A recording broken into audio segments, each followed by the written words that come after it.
Bop. Ba-da-bop. Ba ba ba ba ba ba da ba ba ba ba da ba ba ba ba da ba ba ba.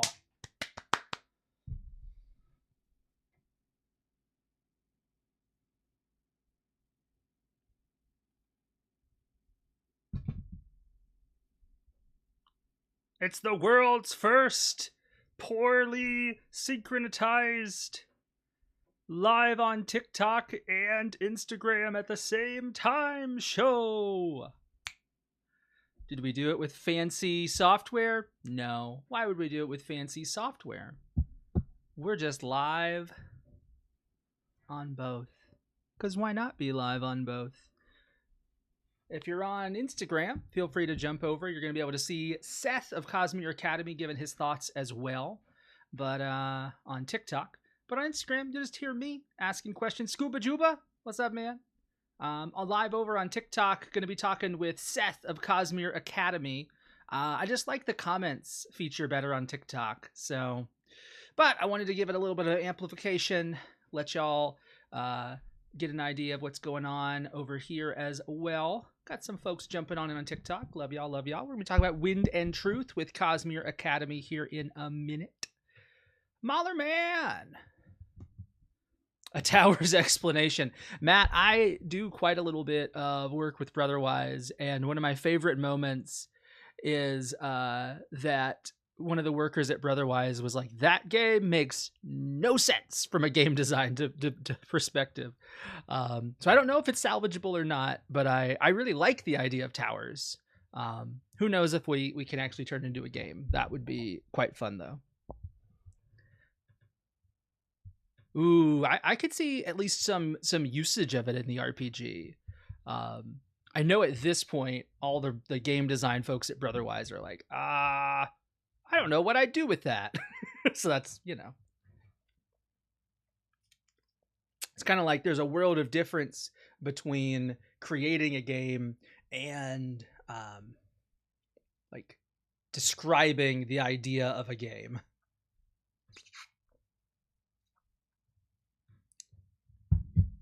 I'm going to poke at Seth here in a second. I'm not sure what that goober's off doing. Mahler Man, you said, hey, how do you think technology from Scadrial will be incorporated into the next books? I think a lot.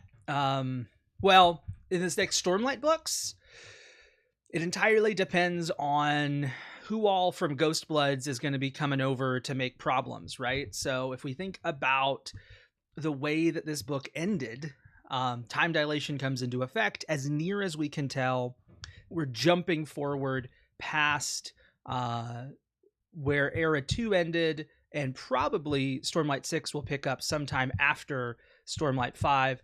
Hey, Seth, you're over here on Insta. I was thinking, yeah, here, let me, hold on. Let me see if I can get something. Who knows?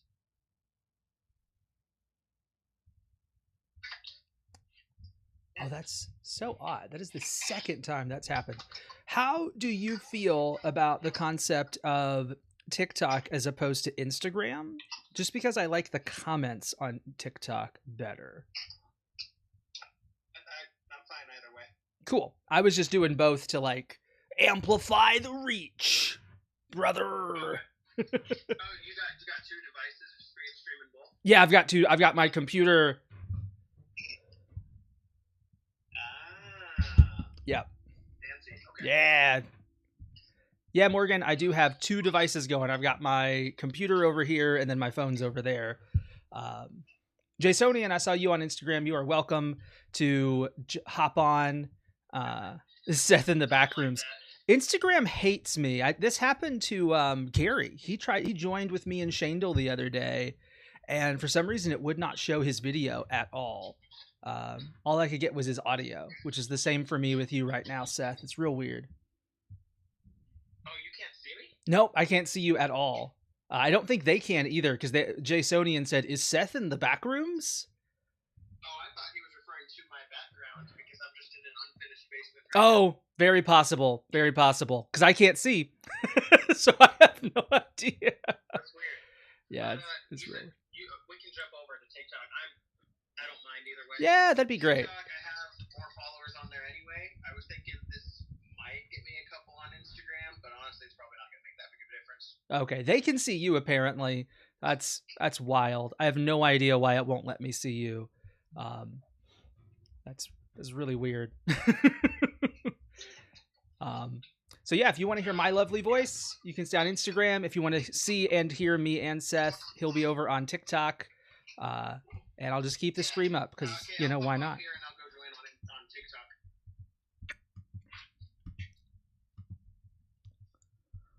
TikTok. I lost Edgedancing through live. There you are.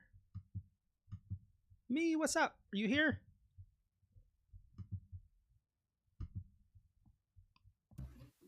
Hi, I can hear you. Oh my gosh, your singing was so beautiful. Aw, thank you. Wait, how am I? Okay, I think I have. There we go. I think I have camera. Hello, hello. Nice. How's it going?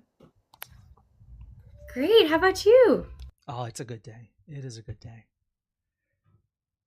Let's see. Oh, accept. Yay. There we go. Thanks, Mo. The original red hair queen. I literally, fun fact, I literally just because I've been wearing 8,000 different wigs for my channel was the reason that I tried wearing red hair or like dyed my hair red. Awesome.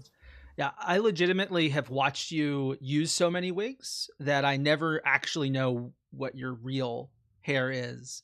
I'm like, yeah, it might be. Who knows? Who can say? That was, I believe it was Tien's Rock Collection reached out to me and was like, it took me so long to realize that you were wearing wigs because I didn't know what your real hair color was.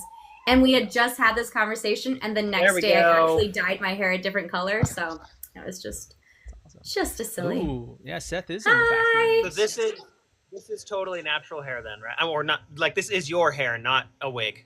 This is not, no, this is, but I do have in reach, I have Kaladin's wig right here. I also have Dalinar's wig. I just finished editing Hamilton Stormlight crossover. So this, you know what, this Dalinar wig is super sketchy. But we will do whatever the clearance section at Party City allows us to do. So I have yet to purchase anything for. That's not true. I bought the Happy Meal for that one McDonald's. Yeah. That was a good one. So that was my first purchased for a video ever. One day I'll purchase a lot more, but no, it's okay. You don't need to spend. It's really like a personal problem that I spend so much money on wigs, but everything else is just props around the house. Or okay, I have to know. Did you consider using the "Have you worn wigs" audio for your wig extravaganza? I did it for the sound. I really wanted to do the beep bop boop bop bop beep bop sound because I just liked that sound a lot. It's like it's a good one. It's also far more relevant. Stim for my last few weeks.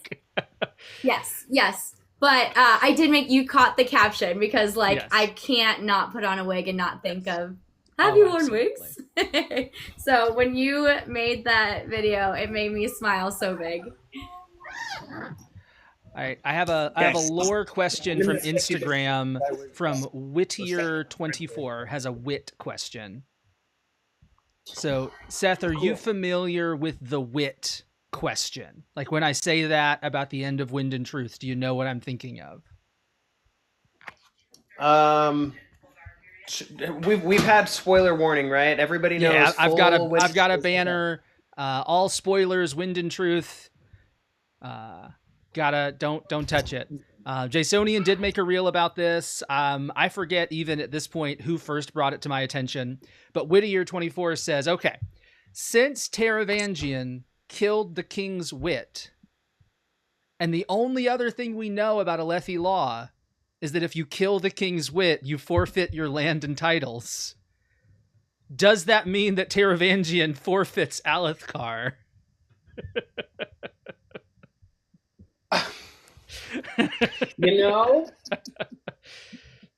Legally, I could see that happening. Right. I don't see Brandon doing it at this point. Yeah. I don't see Brandon writing it, but yeah, legally that's totally plausible. Yeah. He was asked about it by somebody who had read, I guess, super far ahead at Nexus or something. And that person apparently got a Raffo / yeah, you're right. Interesting things do happen when you kill the king's wit. Oh, so he asked Brandon that. Somebody, yeah, I guess somebody had either a beta reader. I presume it had to be a beta reader, but they were in the WoB, world. Jamie Reed on TikTok says no Alethkar, no Alethi law. That's a solid point too, though. Alethkar technically no longer exists as a legally just defined, like, in distinct nation. Yeah, it's weird that the book focuses so much on Alethi law, right? Like Alethi law governs this treaty.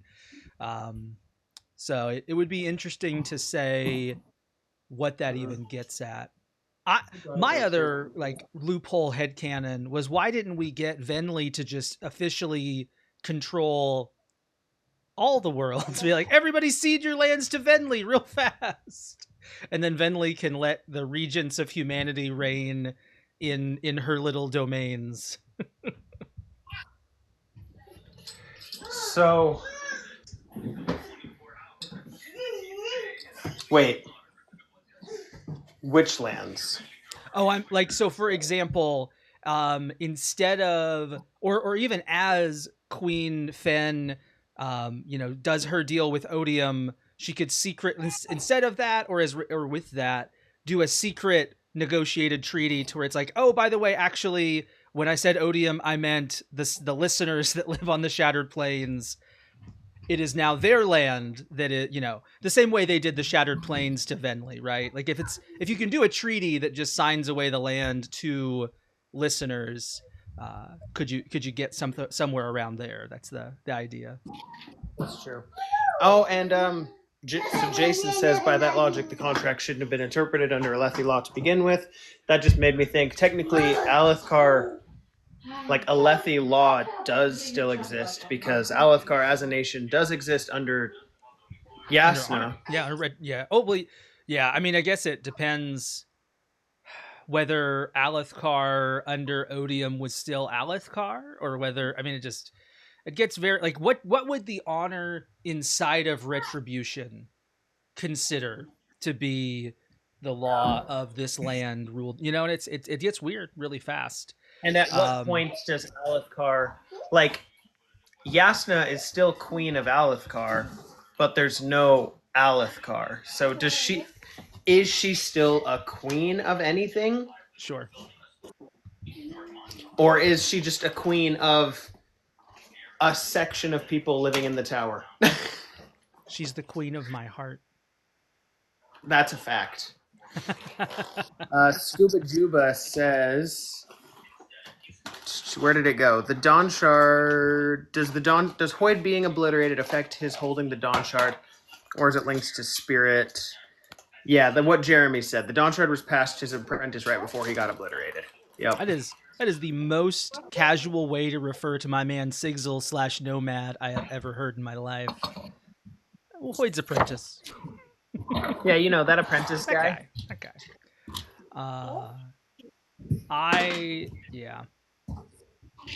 Zeth, we talked when you were on like day 9-ish, I think, was the last time we talked about the book. How are you feeling?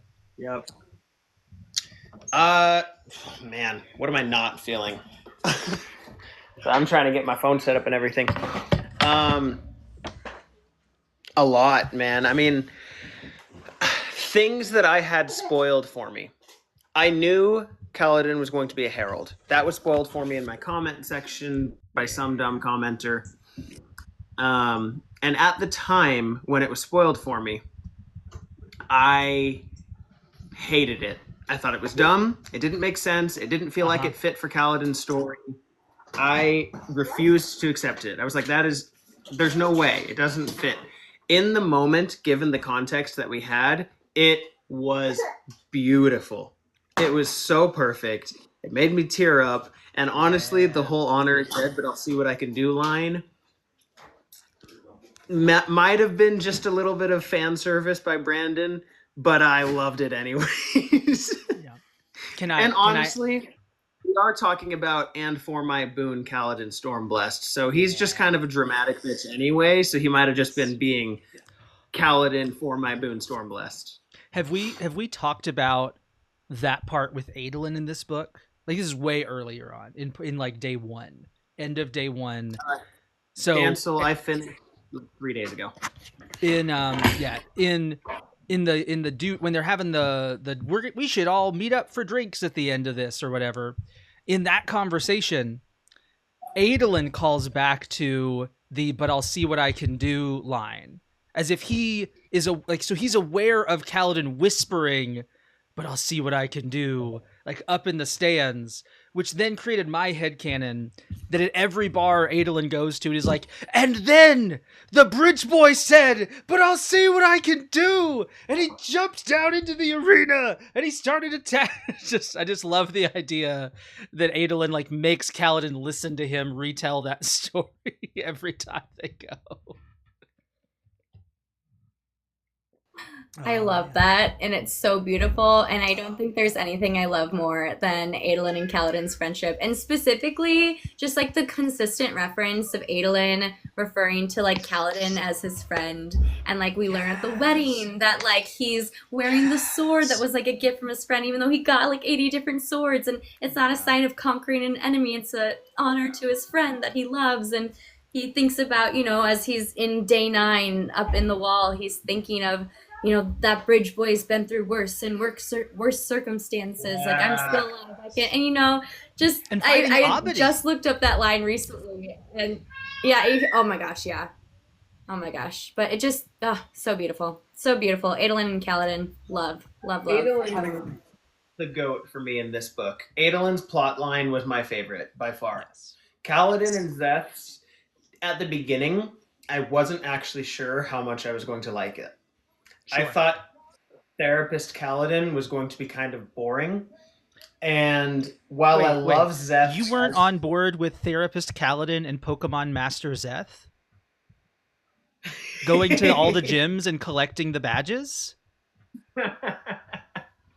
I thought it was going to be a little boring because there wasn't going to be too much fighting, and it was going to be mostly just like talking about his backstory, which I was super excited to get Zeth's backstory.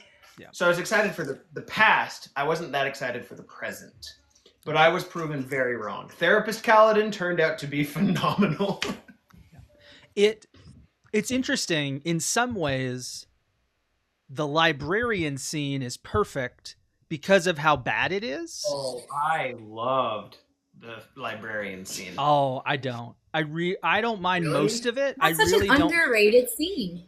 I love the idea of the scene. I don't like you should really go talk to somebody about this and stop lashing out. It was just a little bit too in your face, like true therapist mode. But then for me, the rest of the book with him doing it was more like it was more awkward. Like he's trying to figure it out. But that's where I'm at with the librarian. I love the cello. I have a question for CJ, and I'm sorry, Edgedancing Through Life. I don't actually know your name. What do you want me to call you? Oh, I just go by me, M-I. So you can just call me me. Okay, cool. Sounds good. So another question for me and CJ. And this is more like this is TikTok and live stream question. How do we want to do this? Do we want to focus more on comments and interacting, or do we want to debrief the book amongst ourselves more than focusing on comments? I would say both. I'm trying to keep an eye for questions that are jump-inable. So like PP said, the gifted sword made me cry. Cosmere Morgan agreed with Adolin being on top. Jeremy True said, I was so happy that Adolin and Maya bonded as they did. It brought a lot of my theories from Rhythm of War, which I agree. That was exactly the kind of thing I was hoping they would do. Maya is probably my favorite Spren. I love Maya. I love her so much. Me, you muted yourself. I don't know if you meant to do that. No, I have two young kids that are absolutely wilding at all times and will overpower whatever voice suppression. Hi. Yep. There we go. I have one that was like hitting me with a rattle. I don't know if you saw me moving in the end. Hi, friend. Beautiful. Beautiful. So- Yep. I'm in a room like my corner is wigs and the rest of the room is like, oh, here we go. We're just like all showing it. There we go. Just tower of toys. We're all living that life. This is the I forgot the cosplay question. I slash talked office about it, room. I forgot what we were talking about. But it means there's no kids. So Back up stuff. DJ remembers the last time he was on the live stream. He said hi TikTok. he did. He said, "Hi, TikTok." Hi TikTok. Say hi TikTok. Not this time. Okay. Nope. No, I love Maya. I think she's probably my favorite Spren right now. Slander. I love that she's just kind of one of the bros, you know? Adolin, are you a slut? Are you a slut?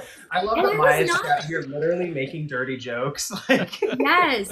And I was not expecting it. Like, and I actually think pattern eked out to the top for me. How- like, I how think can this you is such a beat- good pattern book. And he's always Yes. hilarious, but like the Shallan is very good at murdering. Like, I lost it. Oh. I thought this was peak pattern in this book. I thought But my favorite Maya pattern was great too. was what, chapter 6, 5? When he was like, do you remember how I said you wouldn't try to kill me? I would like to make a retraction.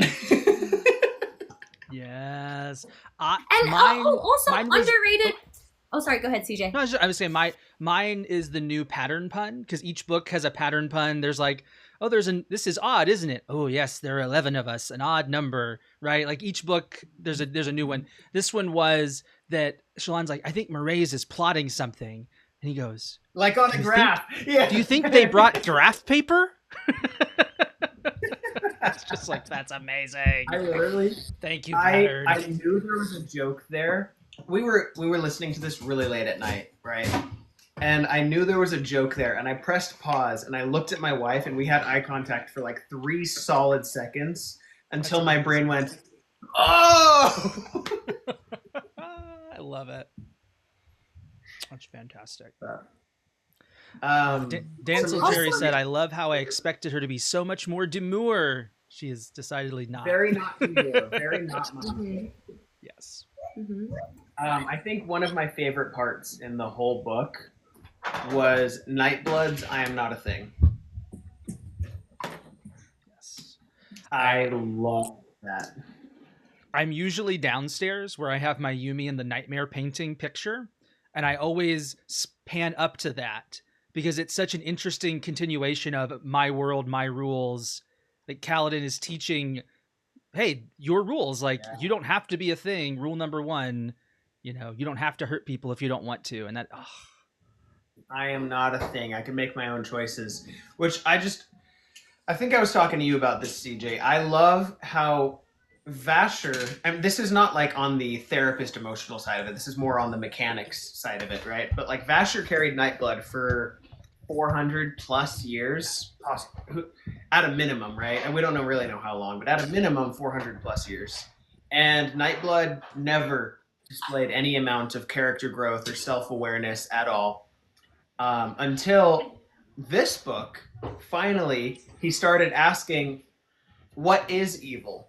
Why do we destroy evil? Are you evil? Am I evil because I destroy so much?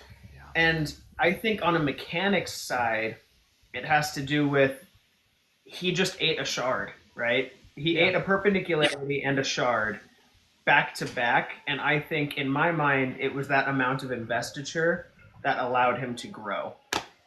Yeah, I see 2 things. I think the investiture is undeniably a huge piece. And even arguably potentially absorbing some cultivation investiture, like progression, growth, maybe from being with Night Watcher and all that. But Are you talking about like when he was drawing from Lift, or when did he have cultivation investiture? I'm just he went to the Night Watcher, right? So like okay. at some point he would have been around it. Maybe, and also just ambient, being on Roshar, being around the shard of cultivation. But then the other thing I'm thinking about is he's kind of a Hear me out. spren, and if Yeah, Vasher yeah. saw him as unchangeable, evil, like killing evil, never going to get any better, then it's only when he's around these other people who don't have that preconception that he can begin to change. So Vasher might have That's even totally fair. kind of locked him a Yeah. little bit in that.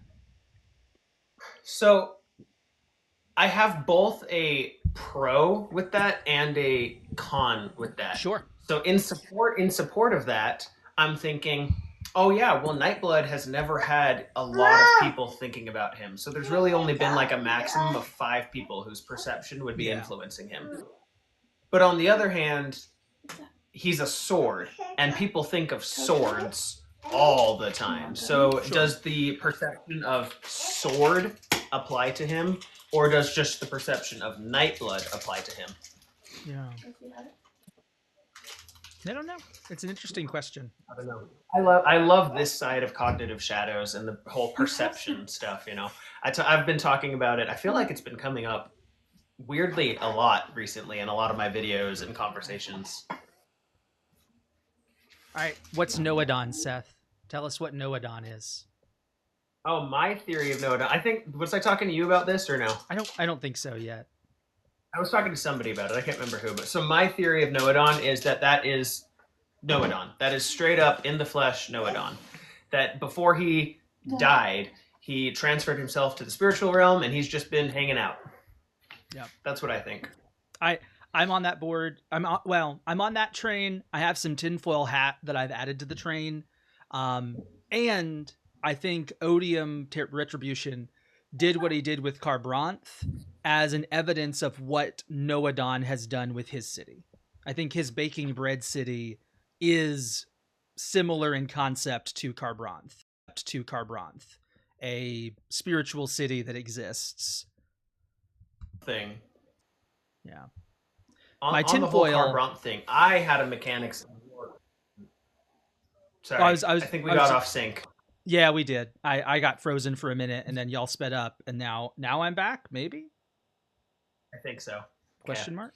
So my question about Carbranth is, he not only sucked a whole city's worth of people into the spiritual realm, but he also altered an entire city's worth of people's memories, which is scary that Brandon now canonized that type of ability, because what's stopping a shard just from doing that to their whole planet at some point? Or, you know, literally just... And like, I was talking to Aaron, was I talking to you, or was this a conversation with Jacob? It might have been with my brother. And so I was like, how did he do that? How did he do that? Because it's not like it was against their will, but it was without their consent, right? And he altered their memory. And I was like, what's stopping him from just reaching out and altering Yasna's memories to make Yasna think she's one of his allies or something? And Jacob, my brother, he said, well, he not only had mortal rule over them as their legal king, but also he had been contractually by Odium given dominion over that city, and so the shard had given him power over the city. And I'm like, okay, so what about mono shard worlds where there's only one shard over a world? Can they do that to their whole planet? I think the magic system that got added in this book is this idea of being given to a shard or belonging to a shard. So like Odium's big solution is, I need to be the only god. Taravangian's big solution is, I need to be the only god so that everyone will be under my power, and then I can do whatever I want. I can be the one that keeps people from dying and all that. So Carbranth was his. What happened with Yumi, and it wasn't a shard, it was actually just an awakened machine that did it. But yeah, it did wipe not a whole city's worth of people's memories, but a bunch of people's memories. The Yokihijo. Yeah. So that's a good point. There is precedent for that. I hadn't even thought about that, so thank you, Mo. I think if you tried to do it not to your people, you'd expose yourself to another shard. But if you do it to the people who've given themselves to you. Yeah. Say that last part again. I lost it. Sorry. Could autonomy or could harmony do it to the entirety of Scadrial and just convince them that they are, I don't know, something? Yeah, maybe the Pathians or the people that are specifically worshiping harmony. Maybe. Yeah. There's so much to unpack in this book. It's like where to even begin. So the earliest, I mean, there's many of them, but did you catch where Adolin and Shallan and Kaladin are supposed to meet back up? At Yez's... Yeah, the promise. No, well, they're supposed to meet up at Yez's duty. And what does Kaladin take up at the end of the book? Yezrian's duty. That's the name of the bar that they're we supposed got to go to. Oh. Mm-hmm. Yeah. Hey, Shayndl. Hey, Shayndl! Oh, yeah, that was great. I love the promise. I wasn't on board, but I am on board now with the Shallan's pregnant theory. Good. we would have had to have some fisticuffs about that. After looking at it more, and actually I pulled out the book and I reread that exact excerpt, that paragraph, and I was like, okay, it's pretty damn obvious.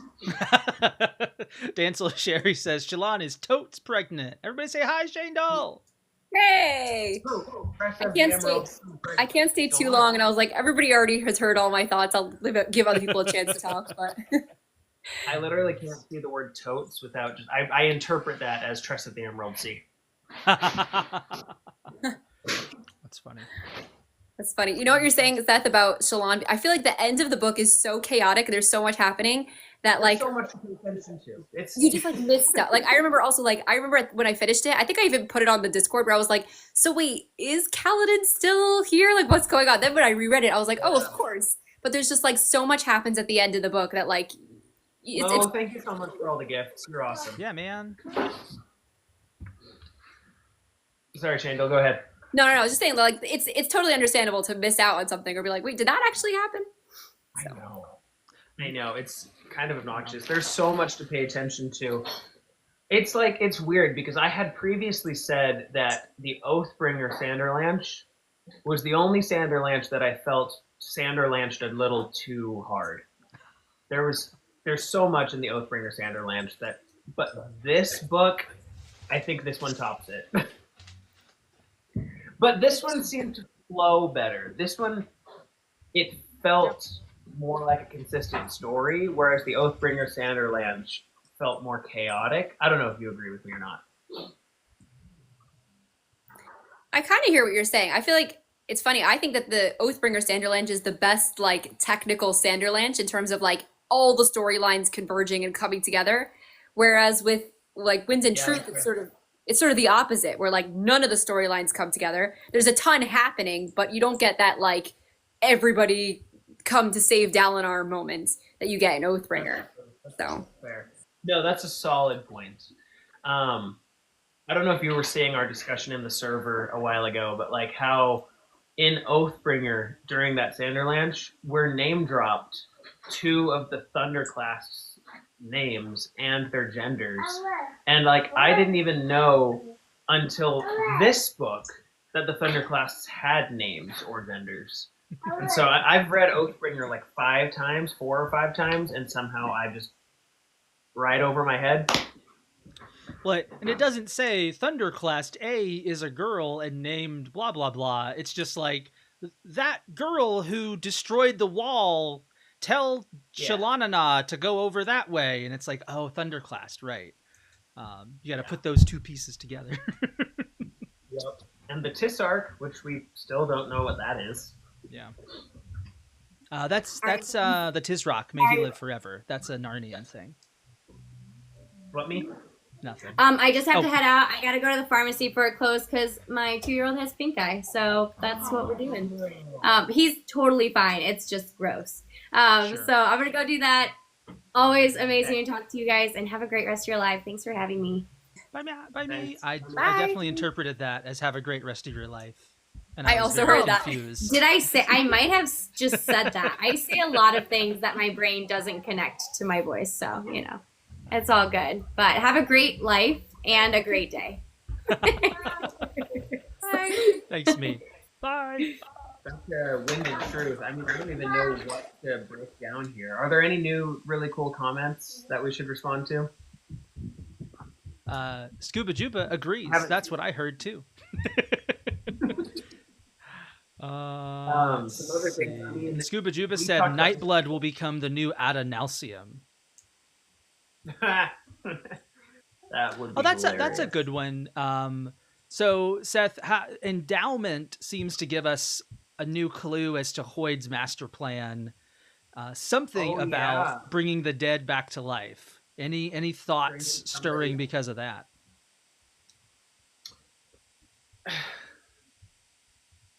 Yeah, I did note on that.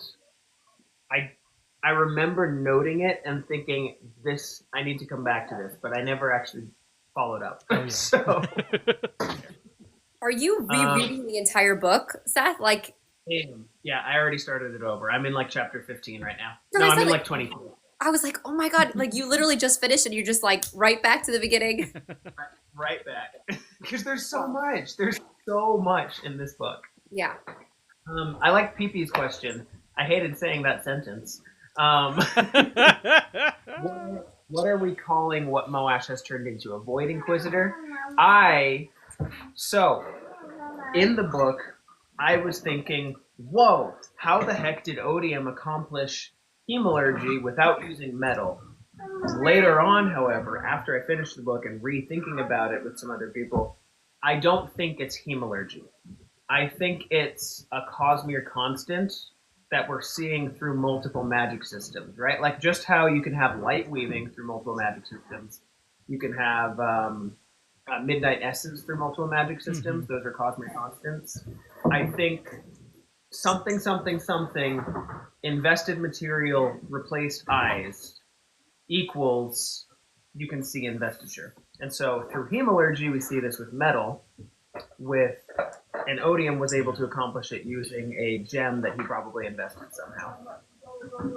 So, which kind of makes me wonder if I'm right, which, big if it's a Cosmere constant, could we see something similar with, could you use a Roseite spike? Could you use a Crimson Aether spike? Could you use, if you took white sand and forged glass spikes out of white sand, could you do that? It seems to me like you're on the right track in my mind, which is spirit web bind points are the key, and investiture attaching is that's the important bit. So like hemalurgy, sure. You are stabbing someone, ripping their spirit web, and then stapling it onto somebody else. Here, presumably they didn't have to rip anybody's investiture out. Odium just invested the crystal spikes, but you're still attaching some kind of spirit power or some kind of investiture power to their spirit web. So do you think kind of like it was under the definition of hemalurgy, or do you think it's something else that hemalurgy and this are both accomplishing? I think that I'm probably potatoing you on that one, because I think whether you want to say it's a Cosmere standard system that we call hemalurgy or it's the same, I think I probably feel about the same about it, that it's like it's about attaching to spirit webs. I'm not saying that the Cosmere standard is hemalurgy. I'm saying that hemalurgy is accomplishing that Cosmere standard, just like how Ray Shafir, the Midnight Mother, can use Midnight Essence. Right. I guess what I'm saying is we have to have a name for it. So it might be hemalurgy through crystal. Because I mean, even thinking about how hemalurgy is happening on Scadrial now, they don't even have to kill people anymore, right? They can just stab your spirit web, rip a little bit off. So then at that point, can you just infuse it? Says, do we know the exact reason Rock can see Spren? Is it all related to this? I would say that's probably a Rapho with the Horn Eater book, I would assume. Yeah, I mean, I think it's swimming in perpendicularities, isn't it? Like he swims in the cultivation's well or whatever up in the peaks. Maybe. That's kind of what I got. But then he says that like not all Horn Eaters can see it, and Do you think bathing in the well is like a sacred ritual that only certain people do? Yeah. Or it's a lineage thing. Like he has more singer blood in him than others. Maybe, but not all singers can see them though. So Mm-hmm. Yeah. I don't know. Yeah, I think that's just a Rapho probably. Do we know how going back to the Moesh thing? Do we know how those crystals were made? Because I guess like the difference between like I would only feel comfortable calling it hemalurgy if it was made in the same way. In the like the crystals had to pass through someone else, or like the whole point of the hemalurgic spice was to kill someone to like steal their investiture. Does it? I can't remember. I'm not. No, it's just Batar has. I mean, that's a good point. Hema means blood. Right. So, like it's functionally the same thing, like Seth was saying, in the same way that we see light weaving in other aspects of the like different types of investiture.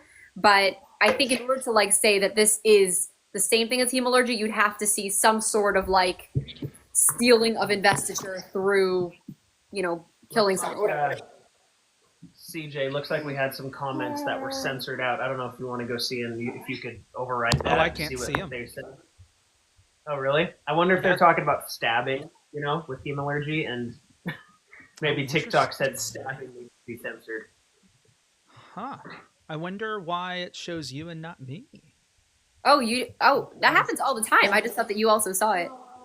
Nope. Yeah, it says some comments in this live were filtered to protect this community's experience. So if your comment was filtered, please try to retranslate it excluding violent language.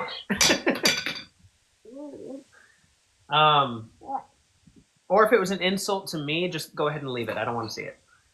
But what was I going to say? Oh, yeah, that's what you just said, Shayndl. You said crystal, which that's the word that it uses in the book is crystal. Do we think there's a distinction between crystal and gemstone? Oh. Why would Brandon use the word My crystal gut is and not. Probably not. Like gem heart versus crystal feels like a distinction. Right. I think also like crystal would, I guess, is more like, yeah, in the real world, there's differences between like something that's crystal versus like a precious stone or whatever it is. But I think it's more talking about like the facets and the shape of it probably. Yeah. I thought it was just semantics, just another word for the same thing. Because, I mean, we're on Roshar. Roshar uses gemstones. My brain doesn't think that there's a reason for the distinction, but who knows? Hey, buddy. I wanted to say something else, but I can't remember what it was. Never mind. Moving on. I'll take us way back, and maybe you'll remember it. But you were talking about Kaladin and his heraldness at the very end. The cherry on top for me, and I've blathered about this at nauseum to Shayndl, so I apologize, Shayndl. But it is that Kaladin at the end of this book gets to go off to war so that Tien can stay on the farm and rest. Because Szeth is Tien, right? Szeth is the boy who never wanted to go to war. And at the end of this book, Szeth was going to be sent off to war, and Kaladin says, no, I will go to war this time. You stay here. DJ, you're going to make me cry. Right? It's so good. It made me I love this theory. Happy. Oh, man. Gosh dang it.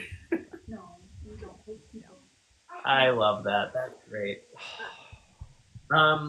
Shayndl, you'll probably actually appreciate this. As of Wind and Truth, I'm not on board with it, but I'm okay with Cylodin.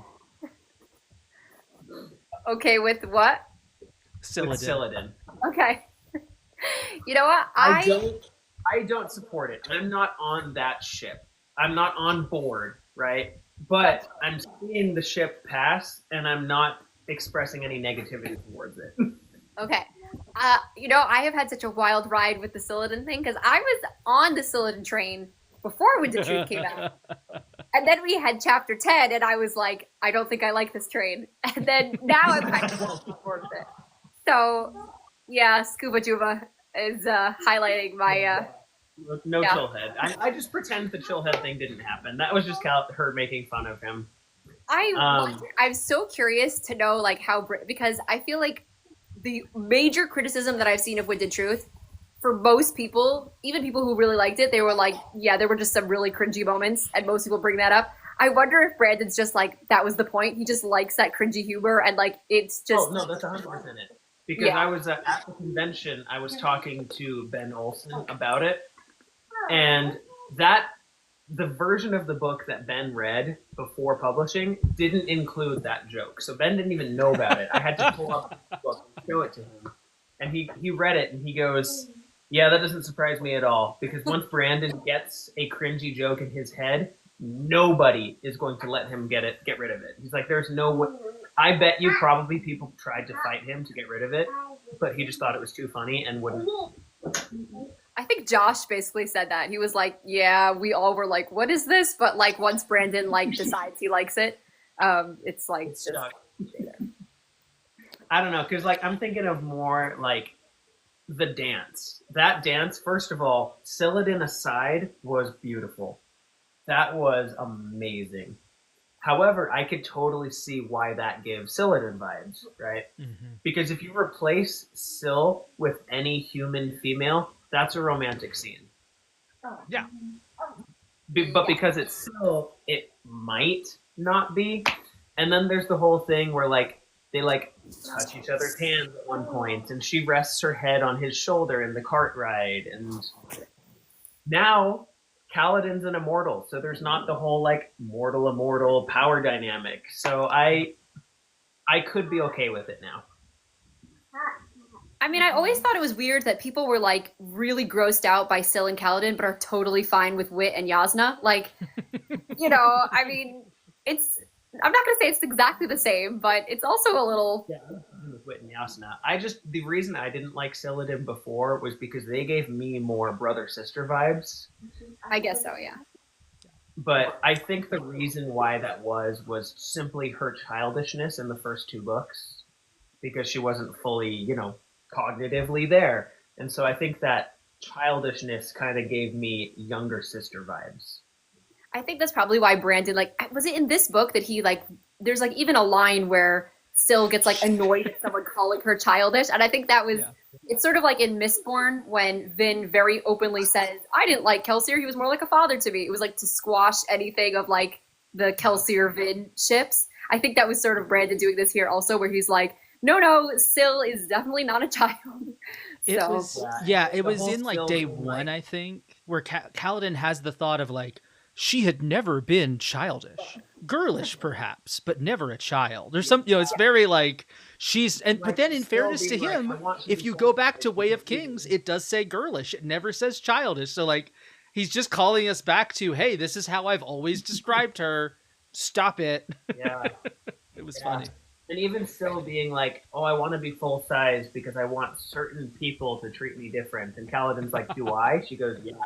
And it kind of gave the vibes of like, to me, it's like, I don't know if you've seen the meme of like, oh, I wouldn't know if a girl liked me if she smacked me on the head. Girl smacks him on the head. Hey, what was that for?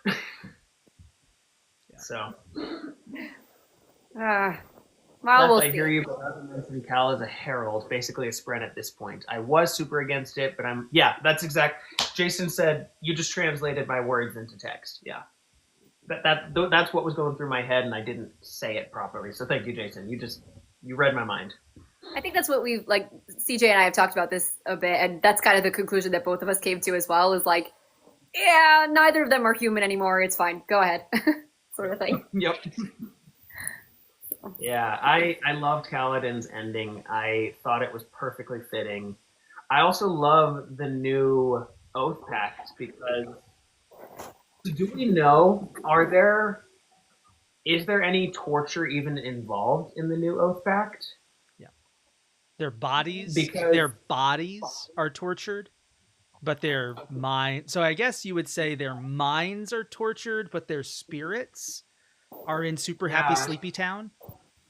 But maybe? Like, what's the point of the torture? Because the Everstorm, the Fused can get there through the Everstorm anyways, so that's not the reason. So is the torture just Retribution wants the Spren, and so he's hoping one of them will break so that he can get to the Spren. So that's a great question. It seems like somebody on Reddit was pointing that out. Is it's almost like an inverse now, where Retribution wouldn't want them to return because it's like, hey, no, stay over there. Like, stop, don't do this. Leave me alone. My assumption is that the fused on Braze just torture because they're insane and that's all they know how to do. And that's just like, we torture the people that are here. And so it just happens because they're on Braze. They've got them all among them. They do have Batar. However, so Batar had an agreement where she would get a planet once he won. He didn't win, so that agreement is no longer really enforceable.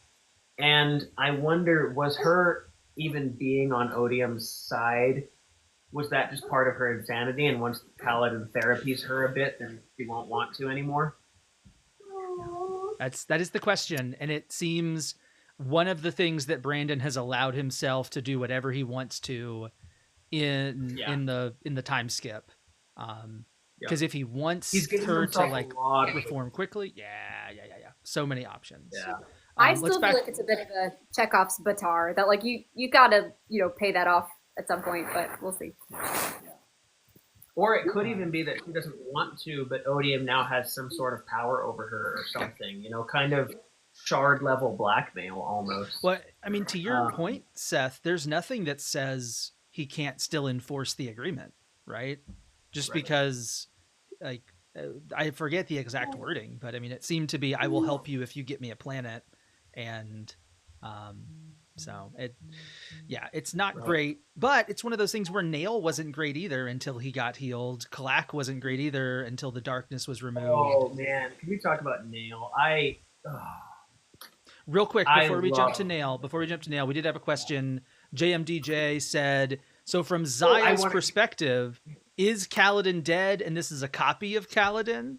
And then do we agree with Zayal / Vasher's perspective? So that I think that's a matter of personal perspective, right? I mean, if any of you saw my Cosmere 401 panel at the convention, that was a huge point we talked about in the debate we had was, is a cognitive shadow the same being, or is it a investiture copy of said being? And I think it probably depends on the situation. Yeah. Are the heralds different from the return? Yes, they are, in that they never actually died to begin with, whereas the return. But Kalak says they died, right? Their bodies died. Yeah, you're right. He died. So I don't know. I don't know. Ishar says that. But, I don't think Brandon's going to answer this, right? I think it's just personal interpretation, whether or not it's the same soul just moved, or if Kaladin's soul went to the beyond, and this is a chunk of investiture that grabbed his personality. Yeah, I think that's up to you. Terrible to me as a human. I do not want that to be the way it works. The Blackthorn is the first problem with this, right?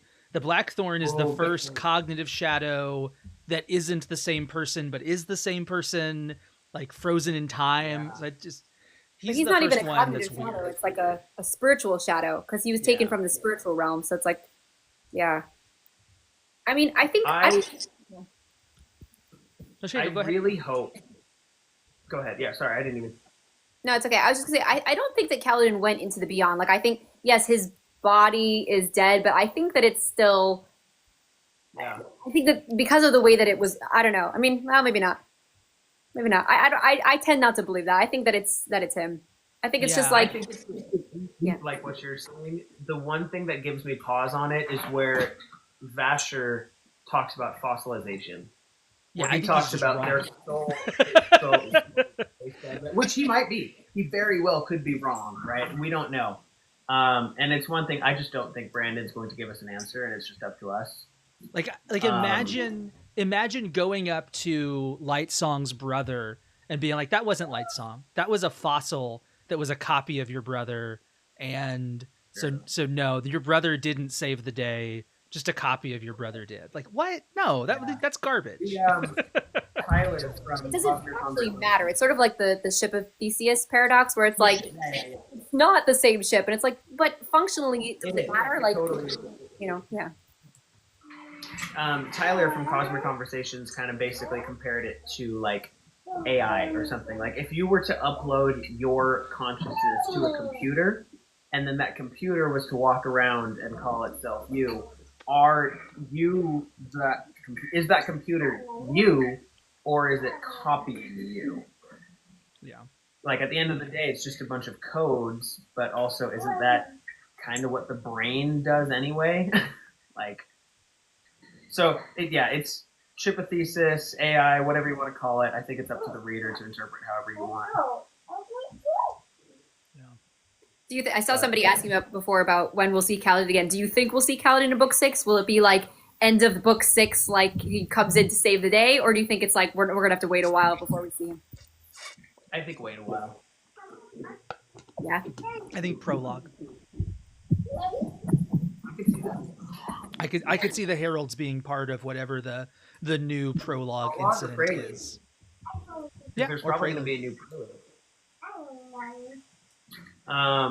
As for the Blackthorn, honestly, I really hope Brandon treats the Blackthorn more like a spren and less like a person.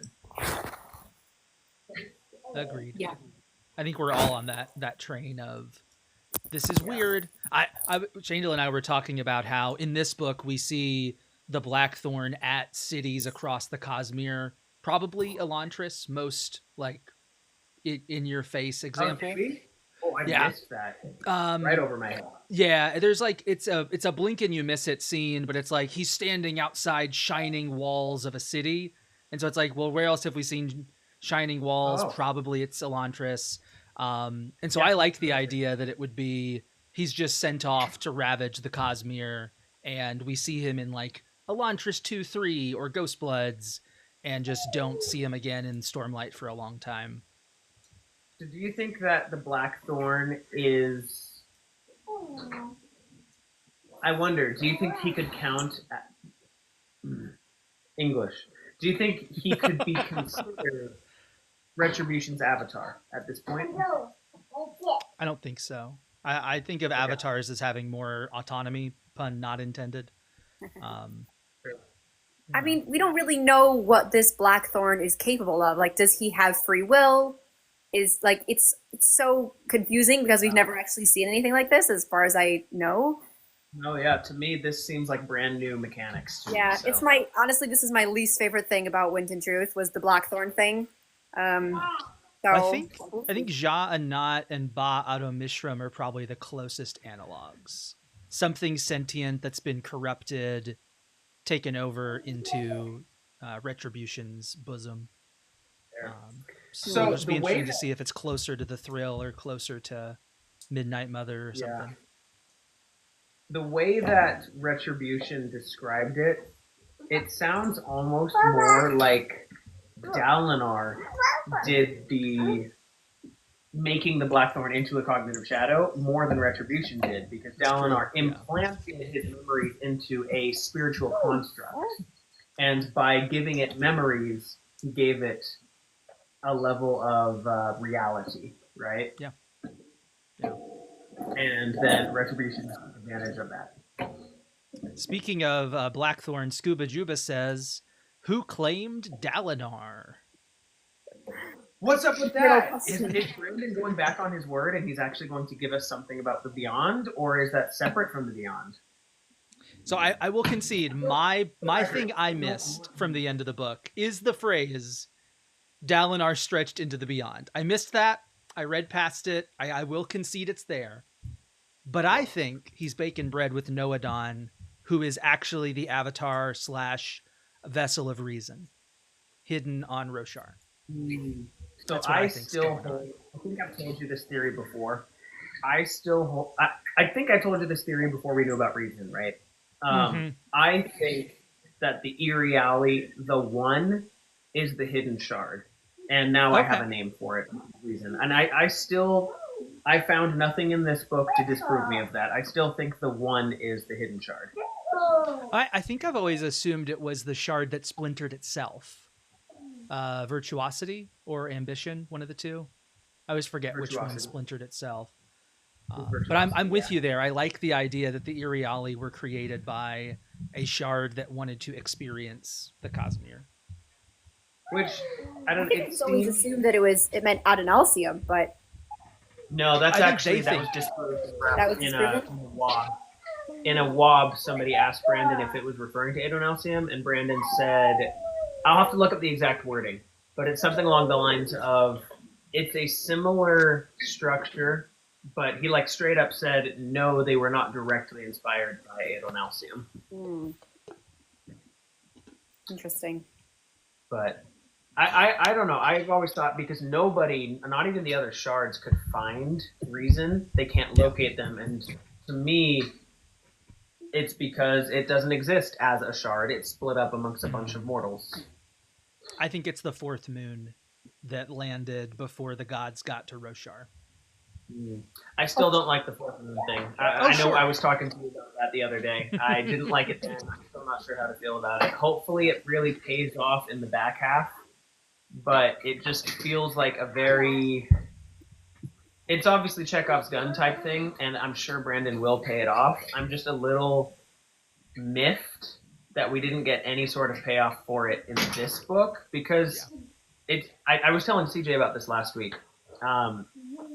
What shattered the Shattered Plains has been a question that fans have had since The Way of Kings came out back in 2012. And we've been theorizing about this for over a decade now. And then just to have the answer be, oh, it's this fourth moon that was off screen and I never even mentioned, and there's no way you could have guessed because I left no hints towards it at all. It feels very unsatisfying to me, and I don't like it. Well, it's two things, isn't it? The fourth moon and then Odium's perpendicularity was there. Yeah, the way that the book made it sound, correct me if I'm wrong, but I interpreted it as the moon was there and the metal in the moon reacted to Honor and Odium's power and vibrated so much that it cracked the land, right? Okay. Something like that. I thought his well being there was also part of it, but I've not reread that section, so I'll let you know when I get to that in my reading. Yeah. Barbecue Haas says, does that mean Kelsier could also have implanted the idea of the survivor in the same... Oh, wait, did I miss something in the comments? Yeah, I was also trying to figure out what that was referencing. I think does that mean Kelsier could have also implanted the idea of the survivor in the same way? Yeah, I'm not sure what Barbecue Haas... That was when we were talking about the Iriali, maybe? We were talking about the one... I don't know. Expand on that. Blackthorn Shadow. Like how Dalinar imprinted himself into his spiritual shadow. So are you saying could Kelsier have implanted the survivor into a cognitive shadow or something? I mean, I think the mechanics are possible, but I don't think there was an opportunity for that to happen. Yeah, I think if you could get into the spiritual realm with Kelsier, he could have an interaction with Kelsier in the plaza and probably have a similar type moment.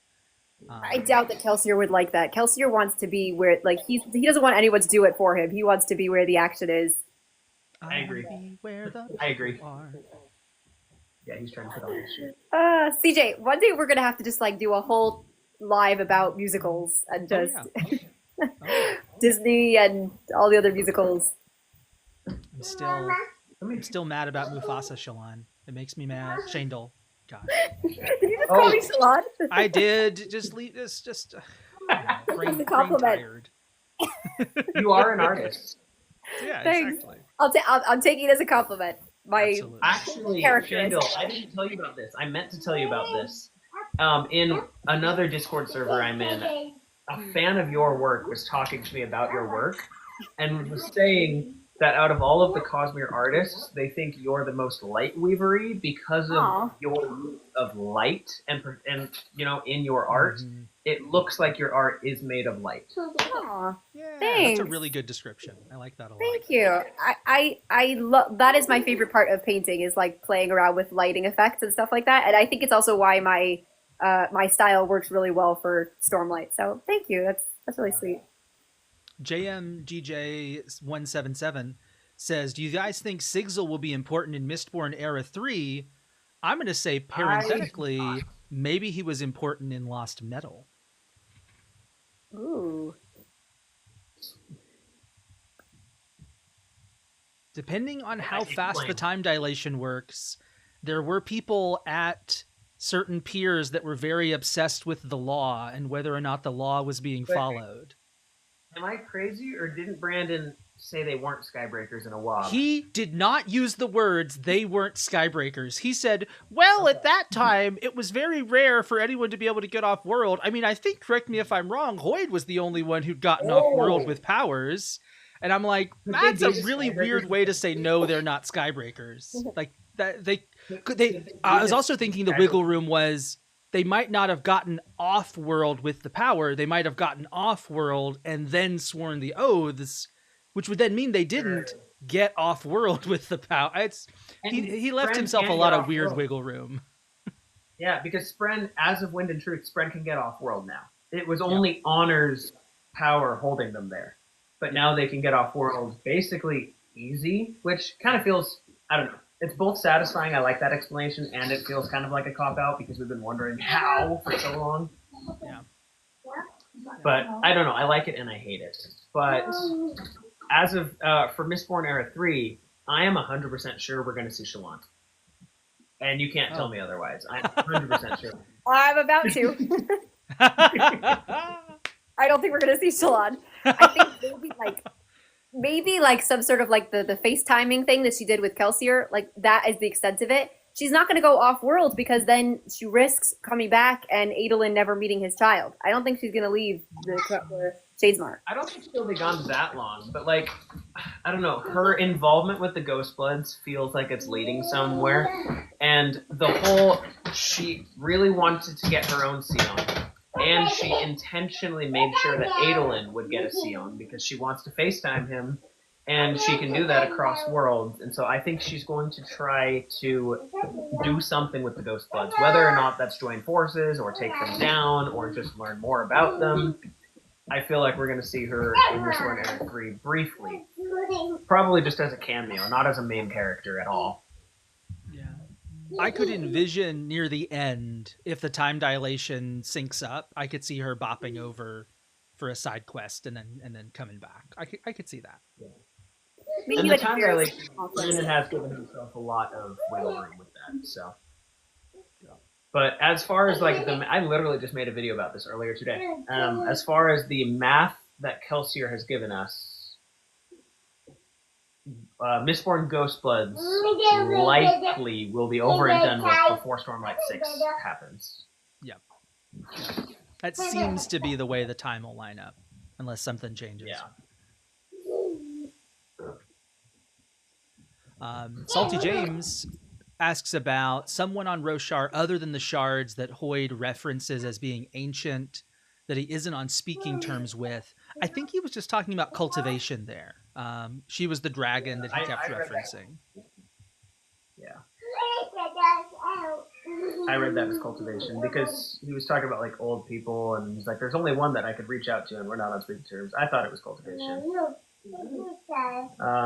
Kansas Cow says that, or I can see Kelsier mentioning her a lot. I could see that. Maybe she doesn't physically show up, but she's referenced. I could also see that.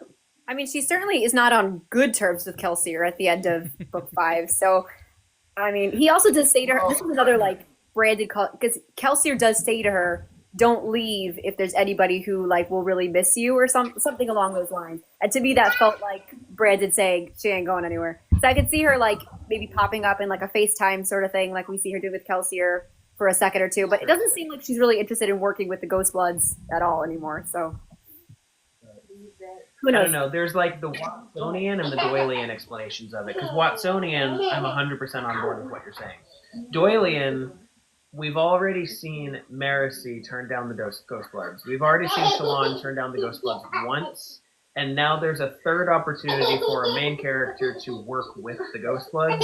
And to have Brandon do the same thing a third time seems unlikely to me, but I could be very wrong. I don't know. Maybe she'll team up with Marasi. I like that. I like that, Shallan. I just did it.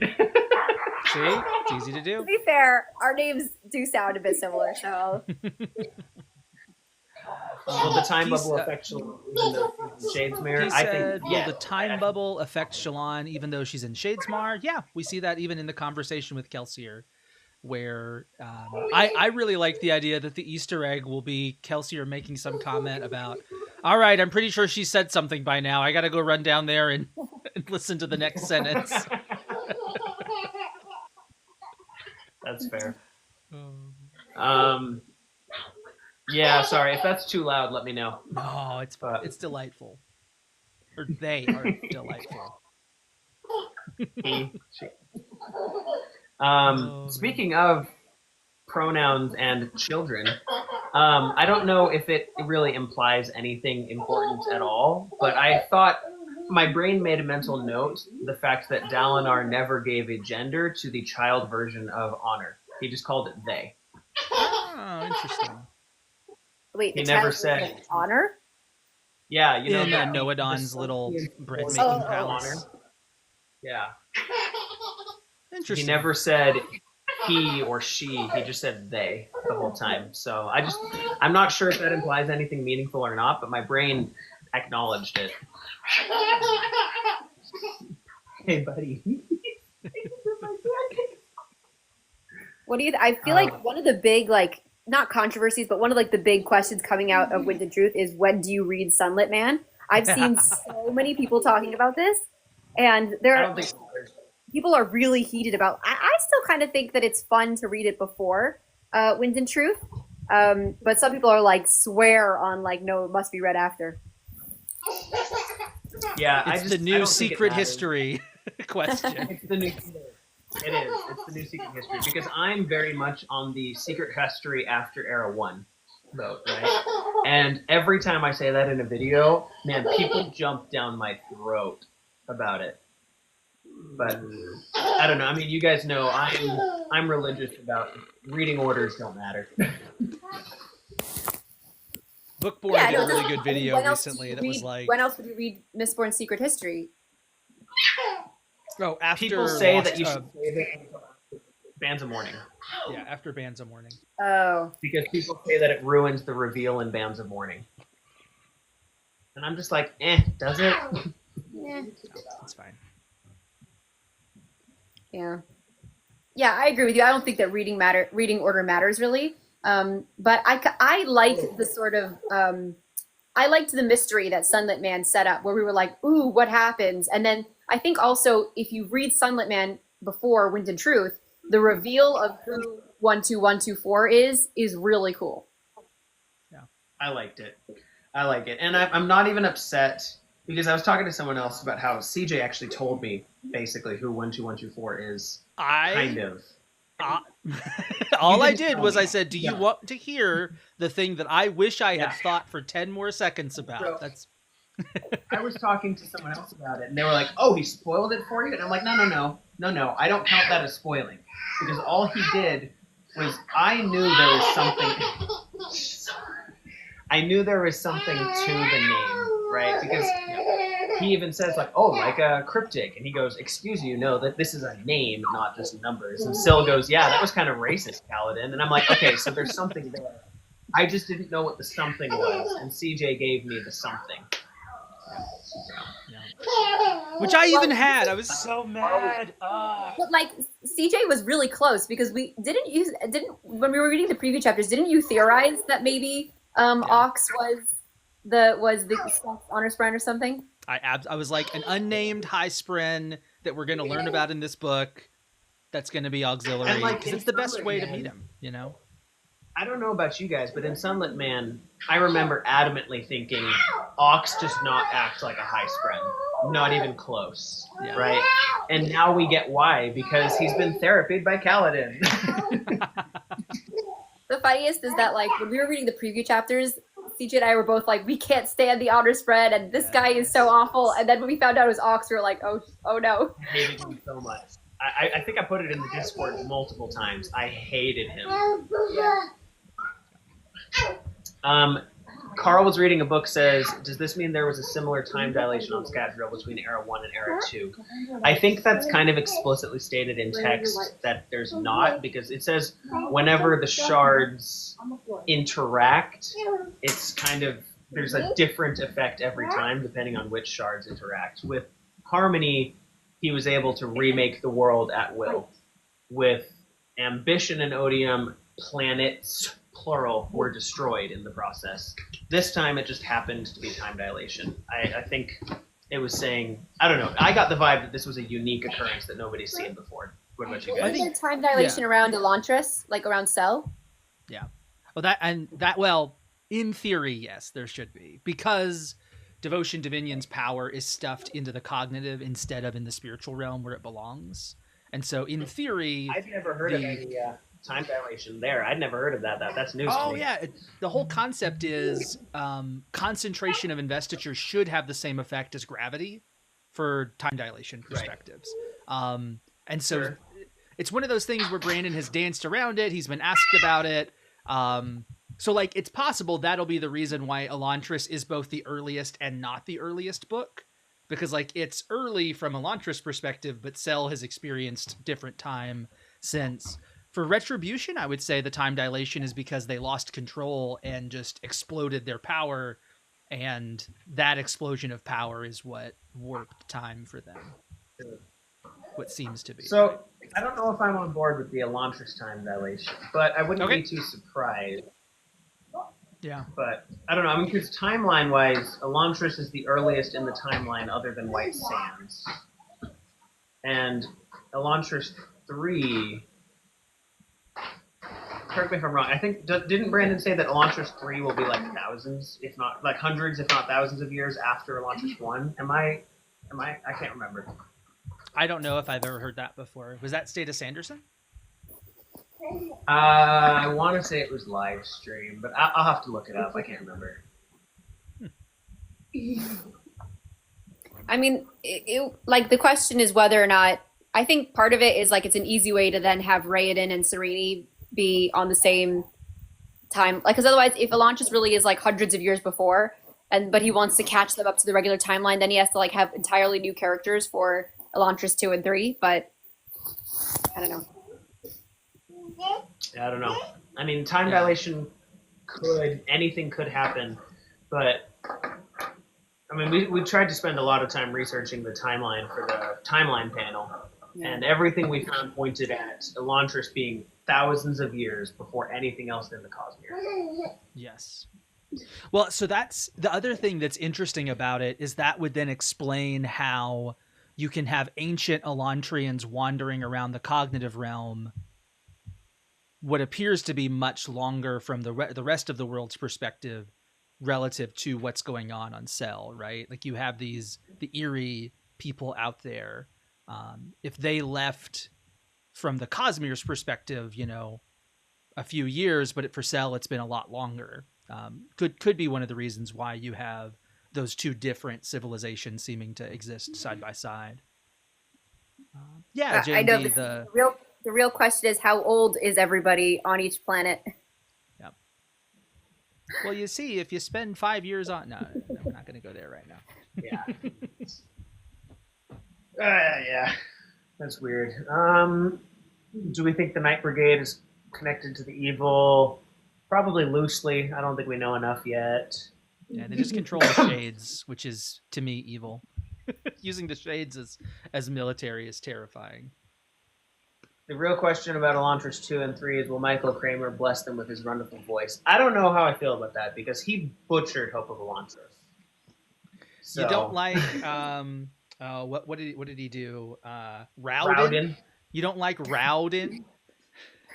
And Aon Ish instead of Aon Ishi. To be fair to Michael Kramer, I don't know what Brandon was thinking with the names. It's like it's anybody's guess how to pronounce any of those names. So. Yeah. And yet, Graphic Audio did beautifully. They followed the pronunciation perfect. Do they say? I feel like there was one thing that they said that was strange, or maybe just I wasn't used to me. Maybe I don't remember. Do they say Serini or do they say Serene? I think they say Serini. I'm pretty sure. Okay. Yeah, I don't know. But she's also not completely from that continent, right? So she could even be Serene, conceivably. No, but she's still. But she says the same language, like the same. They use the Aeon, so it would be the same. You're right. It's an Aeonic language. They do say that. Yeah, you're right. Yeah. My favorite Cosmere couple. Your favorite what? I've very controversially stated that I prefer Elantris to all of Miss Bornera too, but it's mostly because I really love Sereni and Raid. They're like you said it too fast. I was gonna say, oh, you really like Sereni and Wraithen? Yeah, Sereni. It's like Ciri and Sesebron and Sereni and Raiden are like my two favorite Cosmere couples. I love Wraithen. I love him. He's a good character. Wind and Truth. Should we get back to Wind and Truth? Oh, I was like, wait, what? What are you talking about? Oh, goodness. I don't know. I had one of my followers message me on Instagram, and he has a theory that Batar is going to play a massive role in the back half because in the story cards, she's the one that's the big one on the end, on the back of the Herald card. Sure. And she has the whole deal with Odium, and she's kind of maybe a double agent, maybe, who knows. So I'm like, sure, I could see it. I wouldn't be surprised. I kind of feel like she will be. I think that like it's the idea. It's also a really interesting idea of like a herald who's working for Retribution, and I just think it's too interesting to be like, I set this up, but then I'm not gonna do anything with it. I think it's if he's not, I hope he says so early. I hope that somebody asks, "Hey, is Batar still a double agent?" And he goes, "Nope." Kaladin's going to talk to her in Sleepy Happy Town for the next 9 months, and then she's going to come back and she's going to be all better. Somebody did make a really good point that giving them less than a year in their Sleepy Happy Town is really good from a character arc perspective. Because Roshar is going to get 10 years. What about 9 months? Oh, so Kalak says something. Ishar, Kalak, and Kaladin are talking, and it might be just Kalak and Kaladin. It's Kaladin says to Kalak, Ishar says that about 10 years will pass on Roshar and months will pass here in Sleepy Happy Town because of the time dilation effects. So the Heralds won't get 10 years or whatever between era of book 5 and book 6. The Heralds will get 10 months, 12 months, somewhere in that ballpark. So not enough time to like fully heal them and have them completely ready to go at that point. Yeah. I mean, that was one of my like. That was one of the things about Wind and Truth was sort of like Kaladin's therapy works awful quickly. Like the whole book takes 10 days, and he's like, I mean, I wish it took that. You know what I'm saying? Like he cures Nail in like 5 seconds, and even Zeth. Like Zeth has been a slave and tortured for like 30 years, and Kaladin's like, yeah, but like, how about just don't be sad? And he's like, okay, and that's the whole, That's a good point.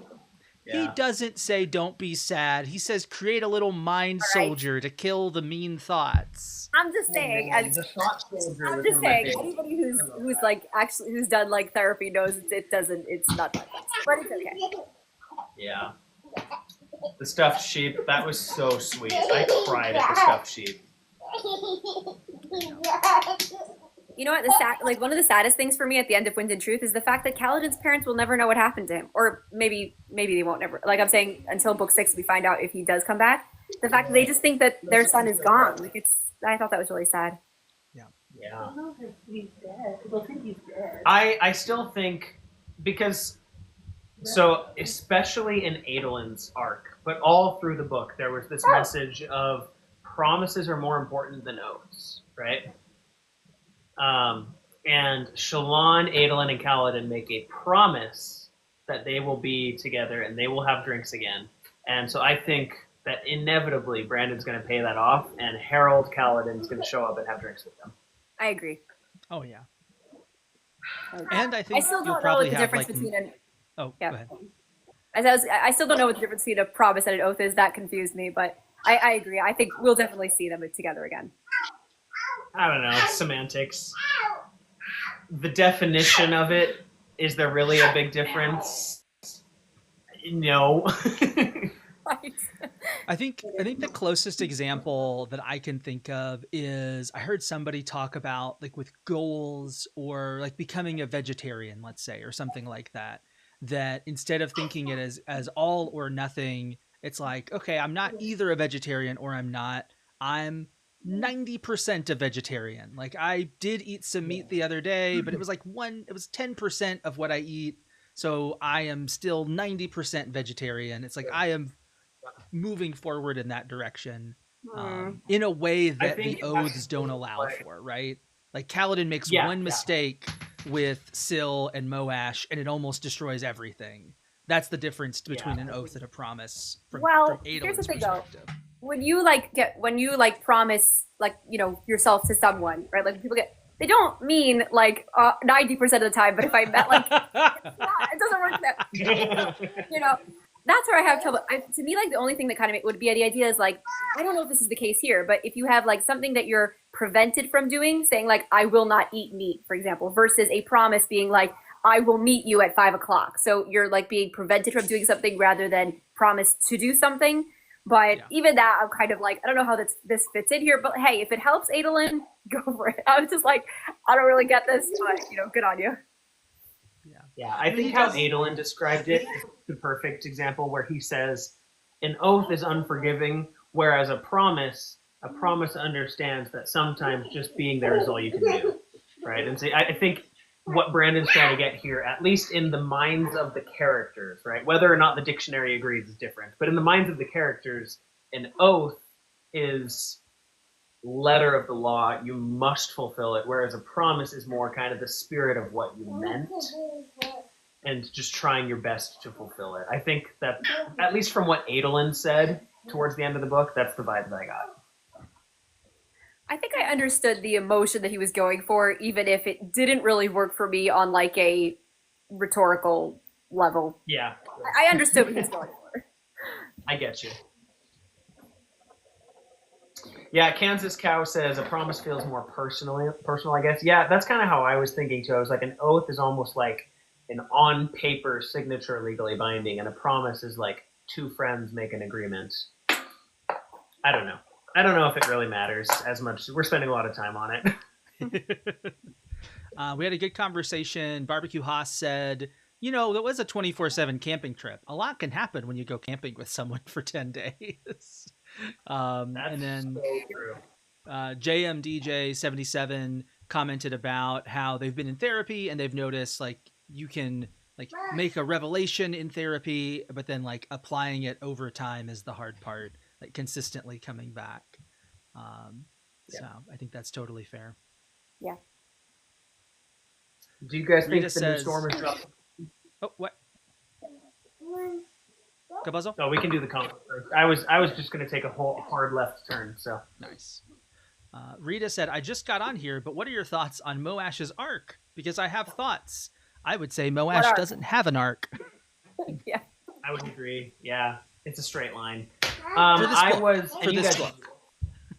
You guys know this. I was very much on possible future Moash redemption arc until this book. I'm no longer as adamant about it as I was, because before, even at the end of Rhythm of War, every time he did something bad, there was at least a hint, just a hint of Storms, what have I done? Or like, I don't want to feel this pain. And sure, there is like I don't feel bad for killing Teft, I feel bad for feeling bad, right? But there still was the feeling bad, and he didn't want that. Now, he's fully gone villain mode and leaning into the pain, and he's almost proud of what he's done. Rather than trying to ignore it and not wanting to address it, he's proud of it and he owns up to it. And now I'm like, okay, now his story seems like it's going to the point where a redemption arc is nowhere in the cards for him. I mean, so just to be clear, you were okay with the redemption arc after killing Teft and all, making Kaladin try to end himself and all that? I was okay with an eventual redemption arc, yes. Keyword being eventual, like maybe like book 9 or book 10. But yeah. Because, like I said, because it seems like there was always at least a little bit of regret. But now where he's expressing almost pride in his evil behaviors, yeah, now I'm like, no, not anymore.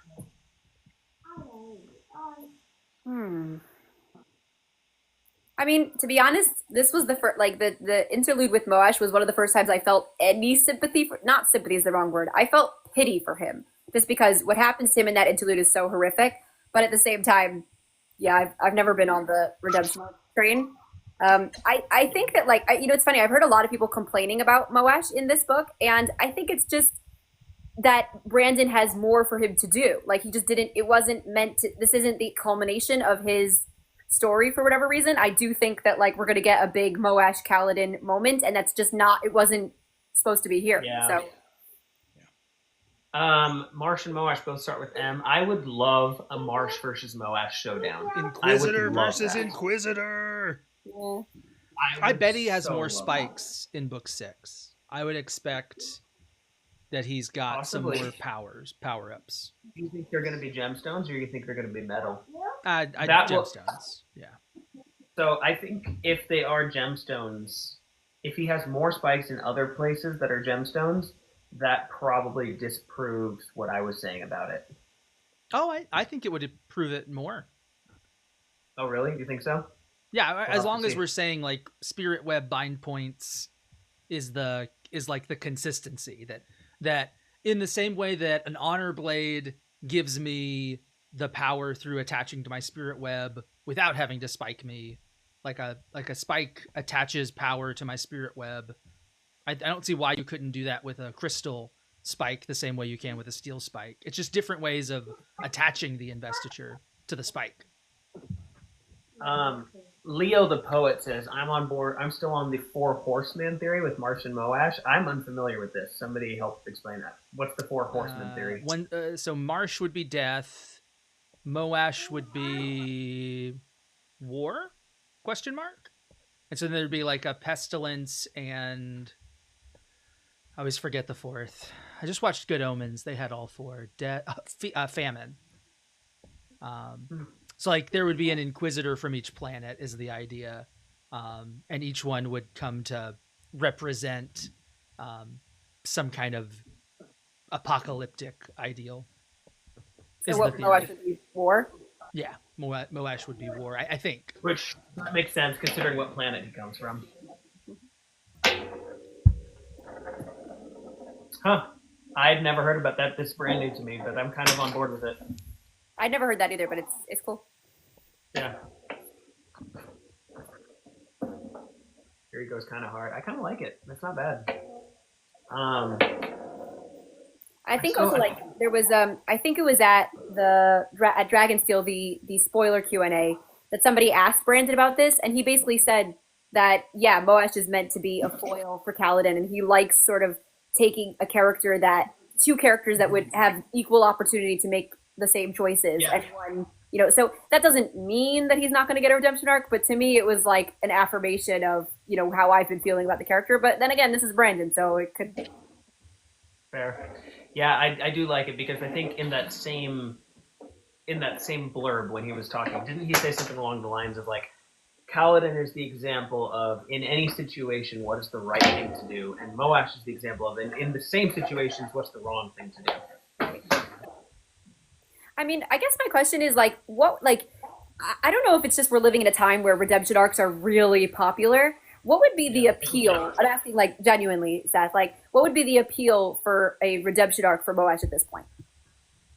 Okay, at this point, none. Truth, my mind was Dalinar has done so much more bad in his life than Moash has. It's just not to people we know. And yeah, there's the whole like the value of a life is how many pages we've seen them on screen for. So sure, yeah, the what Moash did it feels worse because it's to our boy, it's to Cal. Yeah. But Dalinar arguably did much worse things in his lifetime, and we're okay with him being redeemed. Why aren't we okay with Moash being redeemed? And I think it was in our debate that we did on forever ago, where I kind of remember you were there. Yeah. My ideal Moash redemption arc would be very small, not off screen, but like nobody else sees it.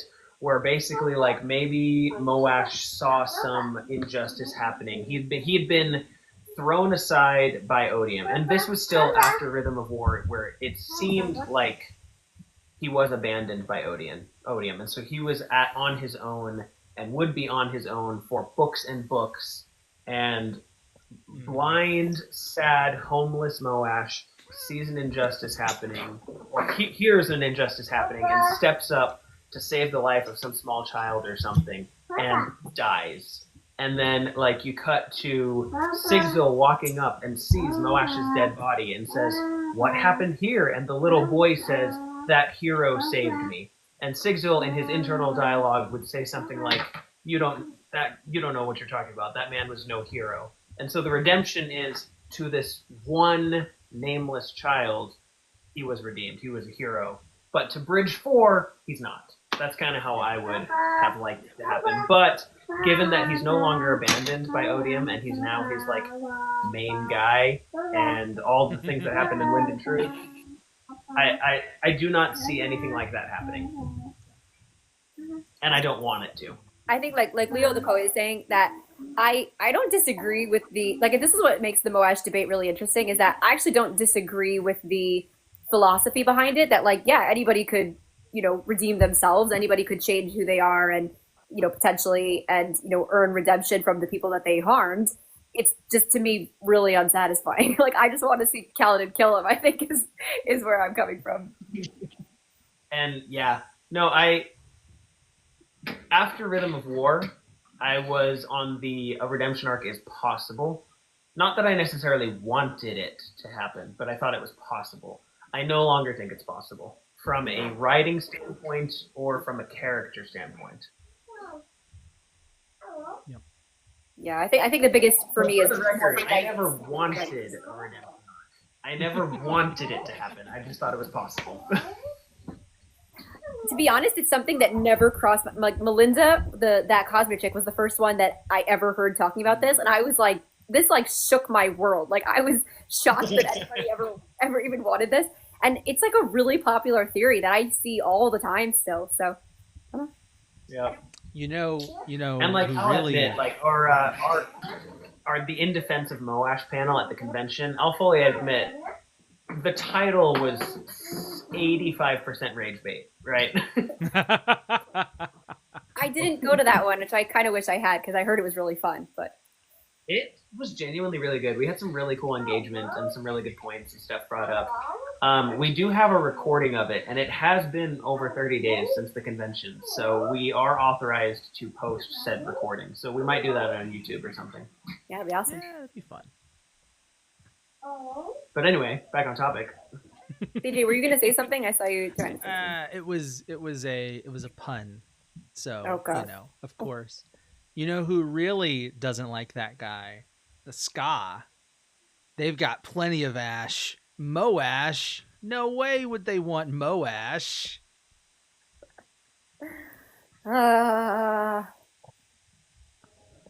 You missed these jokes, didn't you, Seth? I miss them so much. Barbecue Hot says boo. CJ, get out. CJ, get out. What's up with the knight? We know that the sibling says the knight left, but what does left mean? Yeah. Did she just walk off world and she's existing somewhere else, or did she just fade away and she's hiding? Yeah. I don't know what that means. I want to we know. couldn't talk about this completely because I realized where you were in the book, but I like the idea that the night was unmade in some way, but it's just like the sibling doesn't realize that. So I'm thinking of candidates. Just based on the name and the vibes, Midnight Mother could make sense. Mm-hmm. I don't know. That seems like the only candidate to me. What do you think? I mean, there's several that are potential. I mean, it's possible. Some have theorized it's all of the unmade, right? That all 9 unmade come out. Like they all seem to have like blackish as a theme to their investiture, or darkness, or smoke. But it's it's one of those where it's like it is a possibility as to where the night ended up, given that we hear from the wind and we hear from the stone, and night is absent. Right. Yeah, no, that's As the only Barbecue thing. Hawk says, it could just be something for the back 5, and they'll pop back up at that point. Yep. What did you guys think of Venli's story, her plot, like just her arc in the book? Did you guys like the Venli chapters? I'll be honest, the Venli chapters were the ones that I was skim reading the most. Like I just didn't. I mean, there's a lot in there that's like really important stuff. I didn't feel like it was the most riveting, and I was kind of like, I really want to get back to Kaladin. So it wasn't like I thought like it was fine. Yeah, I enjoyed it a lot. I liked the Chasm Fiends. I liked the Fused and the interactions between Venli kind of getting to do her Words of Radiance storyline, but right this time. So she's saving her people from the Dark God for real now, instead of leading them into the Dark God's clutches. So I was on board with it, but my wife dresses up as Venli and I dress up as R'laine, so I've got a hook into those characters. I loved her storyline for Leshwi because I love Leshwi.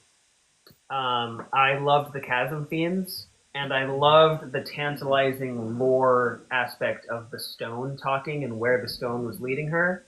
Yeah. As for Venli's character herself, I wasn't that interested until, I think, basically until she got to the Shattered Plains is when I actually started to care. Yeah, it's kind of how I felt also. Yeah. It's a very common Sigzil's story. thing. I've seen a lot of people saying that. I was a little bored with Sigzil's story until about halfway, at least, through the book. I just didn't have a lot of interest in Sigzil's plot. Me too. I had the same. From page 1, I loved Adolin's story. Shallan, I kind of went back and forth on, right? I was super hooked with her at the beginning, and then I kind of lost interest, and then I regained interest. Yeah, that was I had such a strange relationship with Shallan in this book because I really enjoyed her in the beginning. Like the first scene with Shallan, I was like, yes, I want to see Shallan doing more action because she was just so cool in the beginning. Her fight with Abadi, or Abadai, I don't know what we're calling him. But then it got into like, and then it was just like chapters of Shallan wandering around, going to meetings, and I was like, please, not another meeting. Like I was just like, I just can't. But then she was really cool at the end too. This ended up being my favorite Shallan, like since Way of Kings. In terms of like her scenes really worked for me, and I thought like the scene with her mom was super effective. The wedding flashback with Adolin was really fun. A lot of her fight scenes, there was like a bit of repetition going on, but they were engaging enough that it didn't throw me or anything. So, yeah. Question for you guys about the wedding. Do you think that him including the wedding right now was like he always intended to hold it off this far? Or do you think he included it in the book now because so many people were mad they didn't see it in Oathbringer? Because to me, I don't think it was executed poorly. I think it was executed brilliantly. But I almost feel like maybe he didn't intend to until he realized, oh, people really want this. I should include this. I think that he intended to do it this way because of Chanarach. I think that he wanted valid. that element, that he wanted that to be there, and I think he didn't want to have to deal with that in Oathbringer. Or so I mean, and I was one of the people being like, "Come on, Brandon! Like, you couldn't show us the wedding." But after I read book 5, I was like, "Oh, that's why he did it, because he couldn't deal with all of that at the time." Well, Shalon couldn't. Yeah. I mean, that's what I realized in hindsight is she blanked almost all of that out. And so getting to see Right. her relive her wedding day in all of the best parts was really beautiful. So I really did like that. The line until the boots showed up, I cried. Yeah. That was so sweet. And I mean, CJ knows how hyped I was for the whole Chana Mama thing. I mean, I basically tackled him at the World Hopper Ball. Yeah. Oh. And It is- I love that whole, like, especially the scene when she's talking to her mom after the wedding, and Shalon is like, "Wait, is this real?" And then she realizes, "Oh my God, it's her." It's actually I her. really That loved was so it. cool. Yeah, and That was like, cool. I've complained a lot about Shalon. She's not my favorite character, but like I said, there were the scenes with her in this book really worked for me, and like, you know, that scene especially I thought was really, really great. It was sort of that scene, and also Dalinar getting to see Evie really affected me. JMDJ77 says, was Chana secretly at the ball? She was, yeah. So at the World Hopper Ball, because the ball was a reenactment of the wedding. And I'm literally going to have to go back and reread, because in the book, in the wedding scene, how did Chana actually show up? I don't remember how it happened in book. I think she's just there, and Shalon notices her where she didn't notice her before.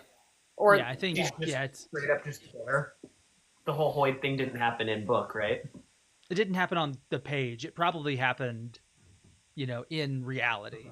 But my guess would be that Shalon notices her sooner in this, and so then steps out to go talk to her, as opposed to Maybe. having to But wait to until answer she comes up. Yeah, to answer JMDJ, at the ball, the wedding is happening, the ceremony is happening, it's going on, and I think there's a video of it on somewhere online on Instagram or something, but a red-haired woman wearing armor is trying to like sneak in and trying to like poke her head and trying to see what's going on, and then she finally gets up to the front of the crowd, and Hoyd bolts down and says, "Not now, you storming mad woman, you shouldn't be here." And she goes, "I just want to see her." And he goes, "Go back to Braze and stay there this time," and shoves her out. That's how it happened at the ball. it's rather Just harsh. crazy. Yeah, I know. It's so interesting that he took the red hair line out of the prologue. It's so fascinating. You pointed that out to me. I didn't even notice until you said so. Yeah.